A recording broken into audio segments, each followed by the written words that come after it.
Just roll them out, make sure the joints are nice and open. You should never do stuff without warming up first.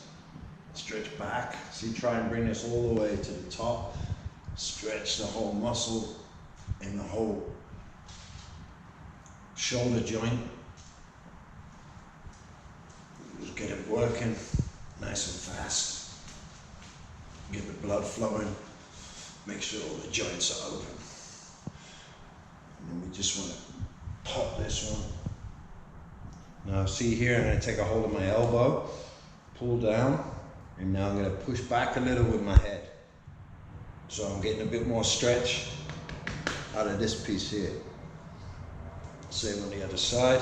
First grab the elbow, and then push back a little.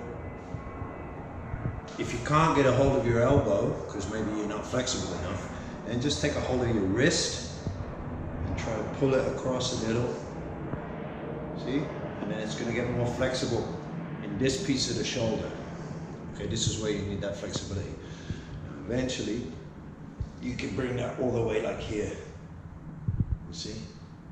And then you get this kind of stretch in the back. Okay? And then roll them out forwards. And then we just pull this one across.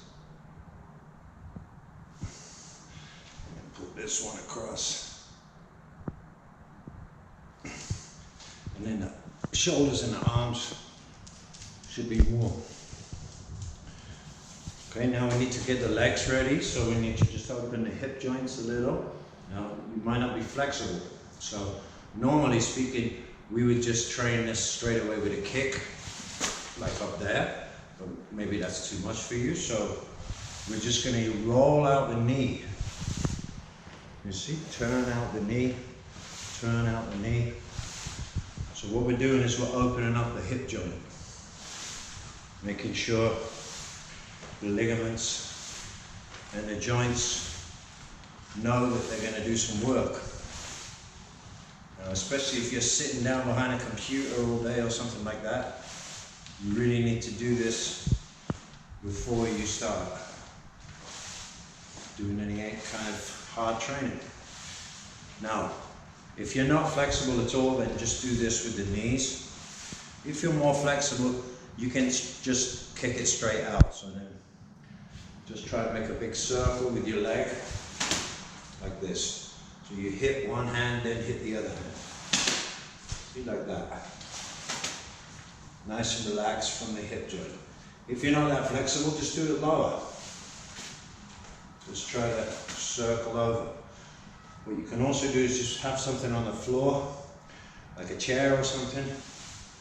Circle over the top of the chair.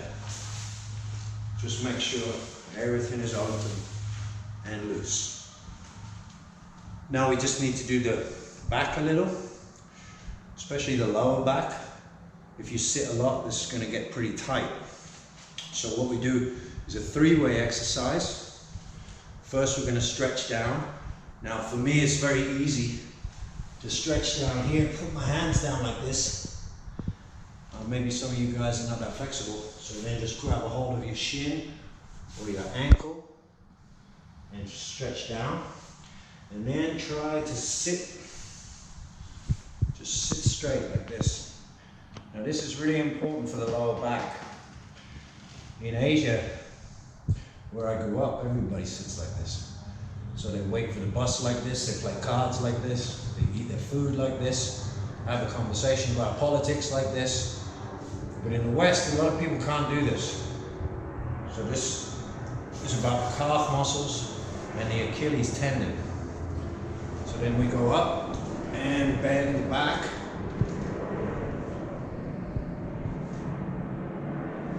Until we can see the wall behind us.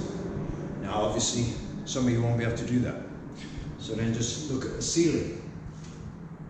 Okay? And try to feel that the back is bending. So don't just do this with your neck. Okay? It's not about your neck. It's about your backbone. Okay, and then we go back down again, stretch, sit,